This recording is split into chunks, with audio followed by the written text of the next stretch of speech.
Let's talk a little bit about the reinterpretation in Title IX, what is affectionately called the bathroom, locker room, dorm room policy as it came out dealing with gender identity and the basis of sex. I think it'd be safe to say that many school officials didn't find the interpretation to be inherent in Title IX just based on their response. So many districts around the country, thankfully, were incredibly engaged in trying to find ways locally to be able to help transgender students not be isolated, not be bullied, and they were already very engaged in the local districts, thankfully finding ways to be able to have a safe environment for every single child in the school. Terrific. Then a new interpretation came out on Title IX, which obviously a court has now stayed and has said no.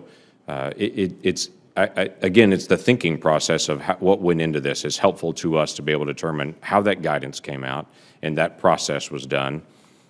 Congress has passed legislation defining both sex and gender. It's two different sets of issues. For instance, the Violence Against Women Act, where we've dealt with that specifically.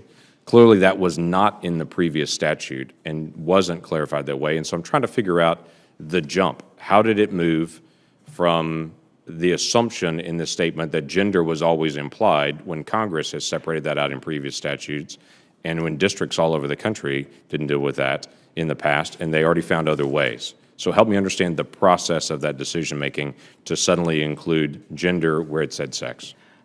So thank you for your concern about the protection of the rights of transgender students and for pointing out how many states and school districts are actively engaged in trying to make sure that these students are not bullied and have a safe and protective environment. In fact, when we issued that Dear Colleague letter, we also put out a guidance document that highlighted some of the excellent practices of many of those states and school districts.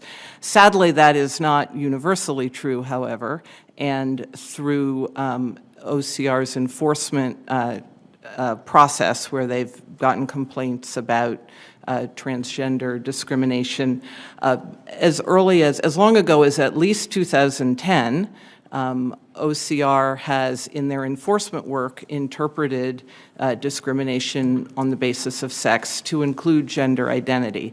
And I think, as you know, our Dear Colleague letter that explains this to a general audience cites a number of case law and legal precedent that is consistent with that interpretation. It is true, as you point out, that a Texas court has recently stayed our work on that interpretation, and we respectfully disagree with that decision, but of course are complying with that judge's order while we investigate our legal options.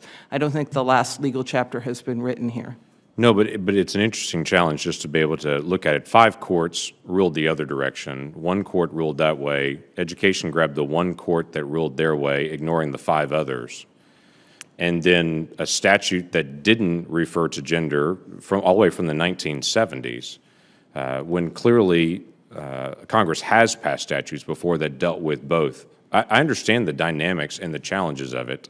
I talk to school districts, as you do as well, and there's a very real challenge to be able to make sure that students protected. The challenge is it wasn't just a statement of make sure that your school has a policy. It was a federal imposition of we have Title IX authority. We will remove funding from you if you don't follow this, though it's guidance, though everyone understands it the same. And what I hear from every district and from every university president is we treat Dear Colleague as regulation because we feel like we better. And that is a different dynamic. Now, I do want to